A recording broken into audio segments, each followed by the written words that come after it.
Good evening, visitors. Welcome to the Australian War Memorial's last post ceremony. My name is Troy Clayton, and joining us today from the Australian Army is Warrant Officer Class 1, Kim Owen. This evening, we are honoured to welcome the members of the Royal Australian Signals Association, who have joined us today to commemorate the service of all signallers who have served in communications. From the early beginnings in 1869 in New South Wales and Victoria as a small torpedo and signals corps, to service during the First and Second World Wars and the subsequent conferring of titles by His Majesty King George VI to become the Royal Australian Corps of Signals. Since that time, signallers have served in all operational areas, including Korea, Malaya, Borneo, Vietnam, Cambodia, East Timor, and the Middle East. We thank you for your service. We are also honoured to acknowledge Major General Park Han-ju, Director of Foreign Intelligence, Korea Defence Intelligence Agency, and Commodore Peter Ashworth, retired, Program Director, Global Training Systems, Lockheed Martin, and their accompanying delegations. We welcome the veterans who have served, those that are still serving, and the families that love and support them. The live stream of the ceremony is made possible by the Returned and Services League of Australia and RSL and Services Club Association.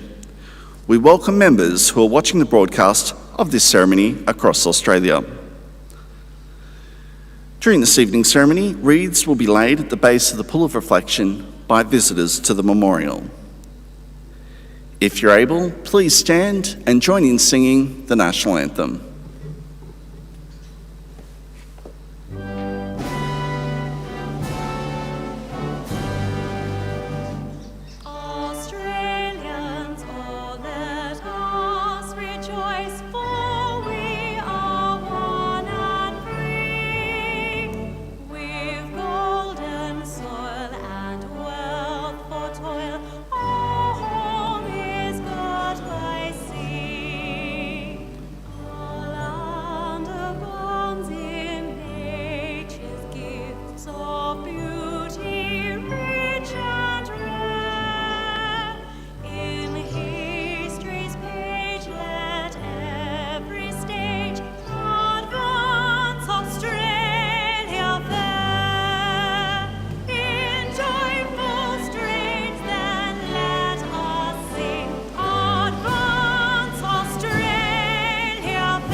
Thank you. If you're able, please be seated.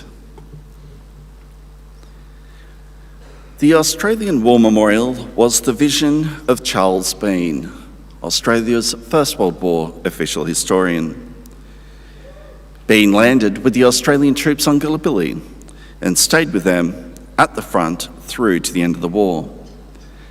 The idea of this national memorial and museum came to him at Pozières, France, in the depths of the bloody fighting of 1916. Bean's idea was that this would be a place where families and friends could mourn their loved ones buried in faraway places. It would also be a place that could help all Australians understand what these men and women had endured and what they had done for us. Bean's vision, to which we remain true, is best expressed as inscribed in the entrance to the memorial's galleries. Here is their spirit, in the heart of the land they loved, and here we guard the record which they themselves made. Tonight, we'll read the story behind just one of those on the Roll of Honour, which lists the names of more than 103,000 men and women who have given their lives for us in war and on operations for more than a century. But first, we present a lament, Flowers of the Forest. Wreaths or floral tributes will now be laid at the base of the Pool of Reflection.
Today, we remember and pay tribute to Private Walter Oliver Wegener.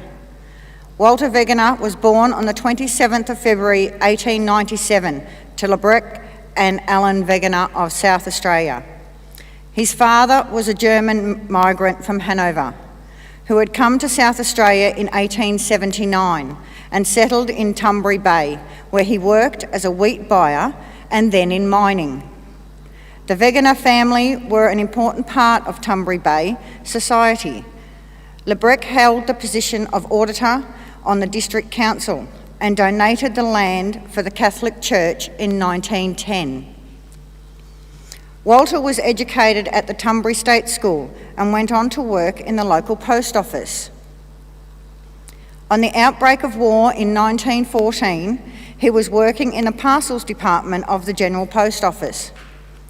He had also served with the senior cadets and citizens militia with the engineers and signals companies.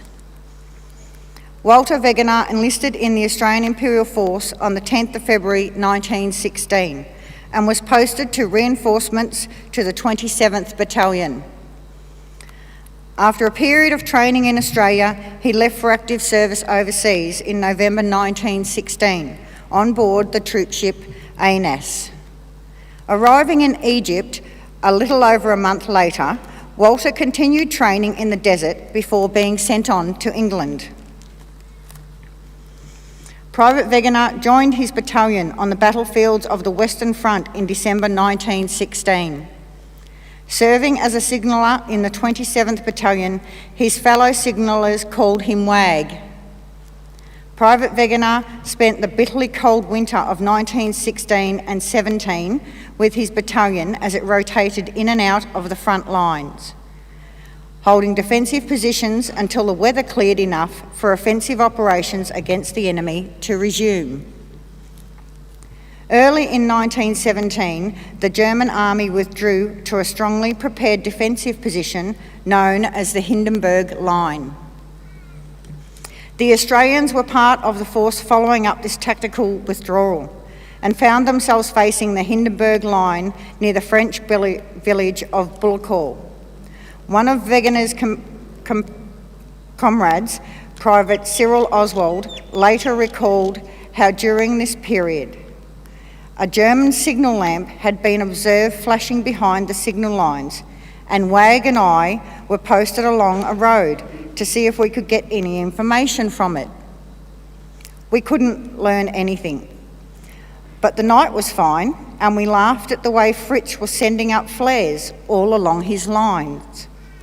He was throwing a good bit of shrapnel and high explosive shell all around us. But we were both pretty used to it, his ways, and took no notice of them.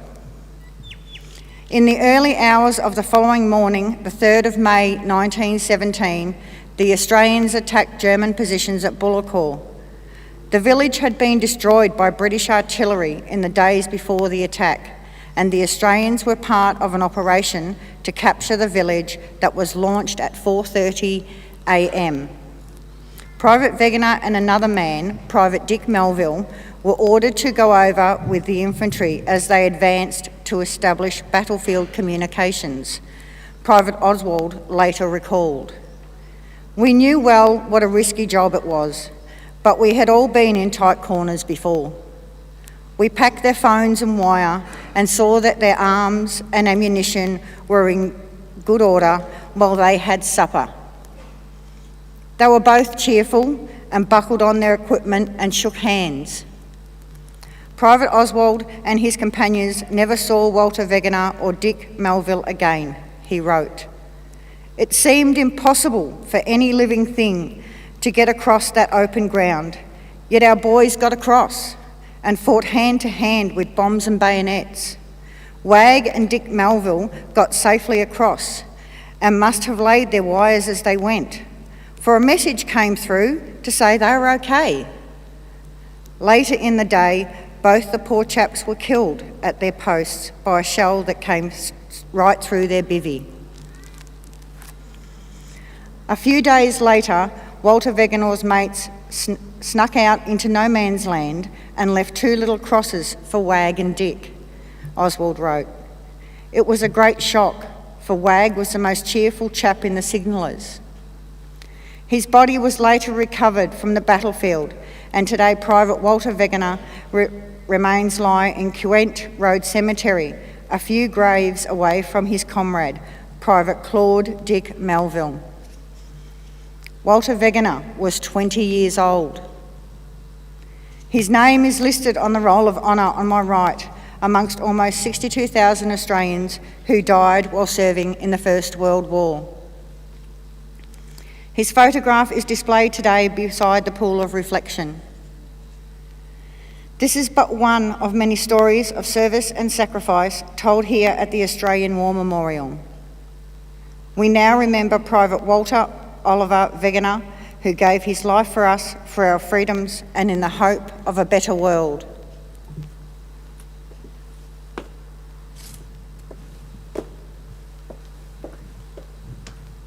Please stand for the reading of the Ode and the sounding of the last post.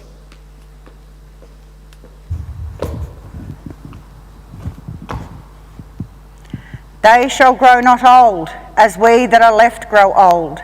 Age shall not weary them, nor the years condemn. At the going down of the sun and in the morning, we will remember them. We'll remember them.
Lest we forget. Lest we forget.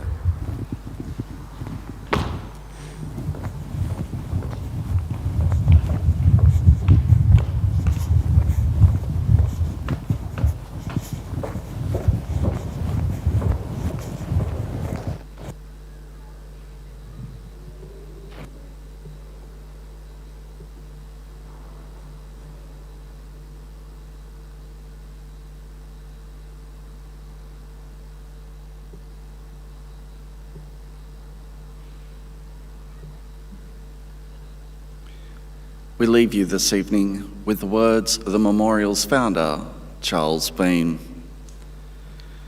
Many a man lying out there at Pozières or in the low scrub at Gallipoli, with his poor, tired senses barely working through the fever of his brain, has thought in his last moments, well, it's over. But in Australia, they will be proud of this. Ladies and gentlemen, girls and boys, that concludes the last post ceremony. On behalf of the director and staff, thank you for visiting the Australian War Memorial today and for your continued support of the Memorials Development Project. And we wish you all a very pleasant evening. Thank you.